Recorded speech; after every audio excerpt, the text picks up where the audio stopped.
All right, hello everyone. So today this is gonna be a much shorter video. I know yesterday's video was a little long, but today we are actually going to be doing some actual example problems. So everything in kind of the PowerPoint yesterday was really to just kind of introduce the concept that we're getting at with these confidence intervals. So some summarized takeaways from yesterday. You should really know the difference between a Z interval and then what we're also going to be doing on today, a T interval. So when you see T interval and you see Z interval, hopefully in your heads now, we're keeping them straight. T is anytime you're talking about a sample standard deviation, and then Z is anytime you're talking about a population standard deviation. We do want to know the difference between when to use T, when to use Z. We also got into what the actual interval is. So the interval is this kind of range of numbers where we are saying that we're hoping that this range of numbers encapsulates or encaptures the actual population mean. So yes, this interval is from a sample mean, but at the same time, we're hoping that it actually captures the true population mean. And if we were to generate multiple samples, so obviously in these word problems, we're just looking at one sample, but if we were to do multiple samples, then 95% of those intervals will capture the true population mean. So that's kind of a quick summary. Now, at the end of the video, I also brought up this idea of doing panic, not actually panicking, but doing panic helps you to kind of remember what you should be doing for each of these. Now, if you think back to this bright pink paper here, we've done a lot of kind of, I believe they're called acronyms, where we did SOX at the beginning of the year. We have also seen SUDS way back when. Come down a little bit further. Here we go. You're going to see one, and the pink's not showing up great on the camera, but you're going to be seeing one that says confidence intervals and confidence levels. In the confidence level, that is where you're going to see a reminder of just panic. I mean, panic kind of is for both of them, but really the emphasis is on anytime you're doing a confidence interval, confidence level, you should be thinking panic. Now, panic, each of those letters stand for something different. So for breaking down each of these, because we didn't get much time to talk about them in the video yesterday, P basically says that you should define what your population parameter is. What is your topic kind of interest? Reminder that you are doing this confidence interval to predict the population mean or the population proportion. We'll do that later. But you're ultimately trying to predict the population mean. And so this P is kind of saying, what is your topic of interest? What is your parameter? A stands for your assumption. So that's the random independent normal that we saw in the last unit. N stands for name the actual interval. So is it a T interval or is it a Z interval? There's also Z proportion. I might be getting ahead of myself, but Z proportion intervals as well, but we'll get to those. I is actually calculate the interval. So you'll actually notice I didn't put ... there because you're going to see why. And then the last one is to comment or draw your conclusion in short, which in short, the C portion of this really comes down to these sentences. So we will talk about that in a little bit. Okay, so let's get into our first one. We are going to ultimately do one of the Z intervals, and then you will do the second one later. I will also do one of the T's, and you will do one of the T's. So it's going to be kind of this back and forth motion. So suppose that a public health researcher wants to estimate the mean income of the area with a high percentage of uninsured households. She collects a random sample of 136 families and finds the mean income for that sample to be 32,500. The population standard deviation is 5,800. Now, they don't actually tell you what the population mean is, but that's kind of the whole point of an interval. So first thing I always do when doing one of these, okay, I write out panic just so that it keeps me on track, but I like to go through and kind of define all my variables. So first thing I'm going to do is my N value. So N was the 136. Okay. Then I look at, so that was the 136. I also have this 32,500. That's the mean income for the sample. So that is your X bar. So 32,500 X bar. And then I also have my population standard deviation. So that's sigma of X is 5,800. One more thing I would put in there is we have the 95%. So I'm going to label this as Z, and I'm going to say 95%. But then I'm actually going to also at this time want to find my inverse norm. Now remember, we do inverse norm for Z's, inverse T for T's. So inverse norm for the 95%, that's going to be the 0.025. That does give me a negative 1.96, but we're going to interpret that as a 1.96. Okay. Now, this is all kind of your pre-work, getting everything organized and set up to go. So the next part we want to kind of set up to make sure we have stated. Now, you don't actually have to always write out panic, but these are the things that they grade for and what they look for. So they want you to state the parameter of interest. So here our parameter of interest is going to be mu. And that is, and you don't just want to say mu, you want to define mu in context of the problem. So this will be the population. This is a mean problem. We are eventually going to do proportion. So I'm going to say population mean household income.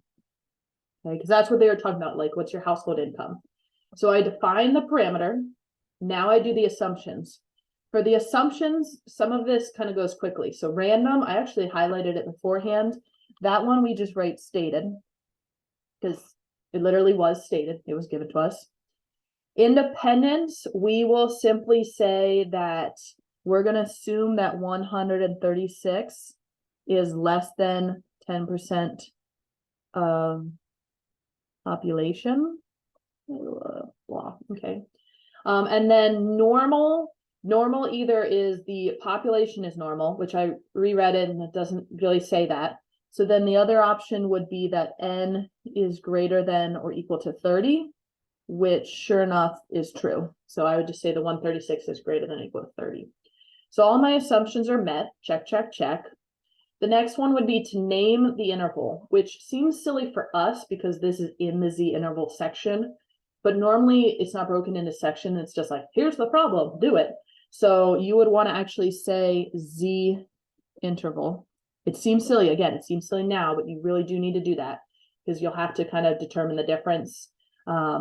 Sometimes I even have, as we move on, we're going to do proportion problems. So sometimes it's good to write like mean, but Z interval is fine. The I stands for do the calculations, and then C is your conclusion. So it's time to do our calculations. So coming over to our calculations, follow your formula from yesterday. The formula goes X bar plus or minus your Z score times sigma of X over the square root of N. Now you don't typically have to write the formula, but there you go. There's the formula. So we plug in all of our numbers. So we're going to have that 32,500 plus or minus the Z score we calculated up here. So 1.96 times sigma 5,800 over the square root of N 36. Boom. Now the nice thing is by doing all these calculations up here, it makes that super quick. We type that into our calculator, and what we're going to get is 32,000. That was weird noise. Plus or minus 974.8. Now that's not your actual interval, so we would want to go through and calculate the actual interval. Sometimes this would be a moment that people, if you are doing panic, you might just write it over here in the interval section. So the interval would be 31,525.2 to 33,474.8. Throw a dollar sign on there. Okay. If you can't read those, I don't think it's too bad. It's a little blurry, but it's not the worst. If you can't read those, then you're just going to have to run those calculations yourself and find those two numbers. But that is ultimately your interval. And then the last part is your conclusion. So for your conclusion, I would be looking for pretty much this sentence right here. Again, it's not great on the pink paper. We had the sentence actually in the PowerPoint as well yesterday. It was a little bit different, so there is a little wiggle room in it. But here's the big takeaways from your sentence. You should say the percent confidence that you have. You should clearly state the two numbers that you got. And then you should also use context to the problem. So don't just say, I am 90, what is this one? I am 95% confident that my interval is between this and this. You can't say that. You actually have to go into context. So just saying you're 95% confident and then listing the numbers is not enough. You need to actually say the sentence. So here's what I would say, and I'm going to see if it's going to be maybe blurry, but I am 95% confident. Okay, confident that the true population mean for household incomes is between the $31,525.2 and $33,474.8. Okay. So the cool thing about kind of the summary here happening is you're bringing in all the pieces you already have written down. So it's really almost kind of like organizing everything you've already written down. You have the 95% stated here. You have the population mean household income listed here. And we use the same words, population, mean, household incomes. And then you stated your actual interval. And that's the whole panic. You do all that, you'll be good. So what I would like you to do now, and you can choose to do it at the end or do it right now, but you're going to do number 2 on your own. That's kind of like your homework tonight, is to do number 2 on your own.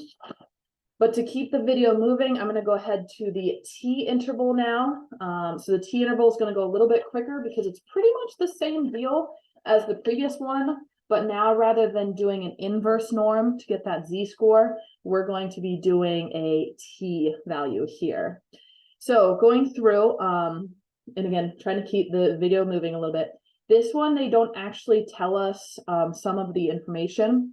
So reading through this, it does say that we have a sample size of 30. So I'm going to write n equals 30. I always define what they give me, n equals 30. I need the X bar. They don't really give you, that's a bummer. Because they gave me a sample set of data, this is obviously going to be S of X and not sigma of X. So in short, we need to plug in all of these numbers into your calculator. So this would be under L1, by the way, and then doing 1 vars. So I would do L1 and then do the 1 vars. That's going to give me an X bar of 431, an S of X of 122.37.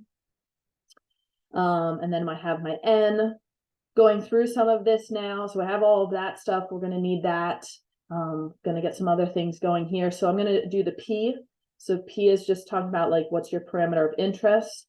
This is again a mu. We're doing mean right now, not proportion.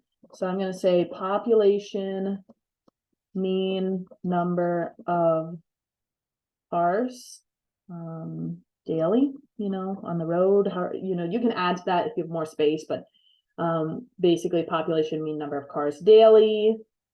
Let's go assumptions. So the randomness, that was stated. So I can just write stated. Independence, same idea. We're going to say that 30 is probably less than 10% of population. Normalcy, remember that it's technically n greater than or equal to 30, so we are exactly equal to 30, so we're good there too. So I have all my assumptions ready. Naming this, because it is coming from a sample, so f of x, this is going to be a T interval, and again you can say mean if you want, but the main focus is T interval. And now we're ready to do our calculations. Now, in order to do our calculations, we're going to do X bar plus or minus the t interval times s of x over the square root of n. Okay, I have my x bar, I have s of x, I have n. The only thing I actually don't have is t. So we are going to need to figure out t real quick. So let's figure out t. This is for, let's see, 95% confidence. So I'm going to write 95%. We're going to do inverse t. Remember, we're going to do our number now. So this one is going to be a 0.025, but you also need degrees of freedom. Remember, anytime you're doing a t, you do degrees of freedom. Your degrees of freedom for this one should be 29. 29. Run your calculations. That should give you a 2.045. We're in home stretch. Okay, so there's my t value. Going to our formula now, we're going to have that 403.1. That was the x bar. So 403.1 plus or minus the t, 2.45. Then I have my s of x, so that's the 122.37. I found that up here for the record. Over the square root of n. And remember, it's not the square root of the degrees of freedom for the record, it is n. So you only really use the degrees of freedom up here, not down here. So this would be over n. We calculate that. I'm going to get 403.1 plus or minus 45.69. I can take that over here and actually calculate the I. So the interval here is going to be 357 to 449. And then last but not least, you would just do your sentence. So for your sentence, oh, I was going to show you that, but it's too dark. So I'll just write it out again. So I am 95% confident that the true population mean number of cars daily is between 357 and 449. Ooh, and there's your confidence. So you've now gotten to kind of see me work through an entire T, an entire Z confidence interval. Make sure that when you do your own, so you are going to be doing number two, and then you're also going to be doing number 4 here at the bottom. Make sure for both of those, you do the entire panic. So again, homework tonight, you should be doing numbers 2 and number 4 all on your own. Refer back to this video if I lost you at any point or you forget exactly what portions of panic you need to do. Again, both of them are panic and both of them pretty much look the same as far as the end results. It's just kind of the calculation portion of things that change a little bit. Do me a huge favor too, and this is a favor for yourself. Define all the variables kind of somewhere in the process of this. Don't just dive right into the calculations. Define each of those variables clear as day. Even writing out the formula is a good practice. It helps you plug some things in. So good luck. Hopefully that video was shorter and more manageable. Have fun doing some panic.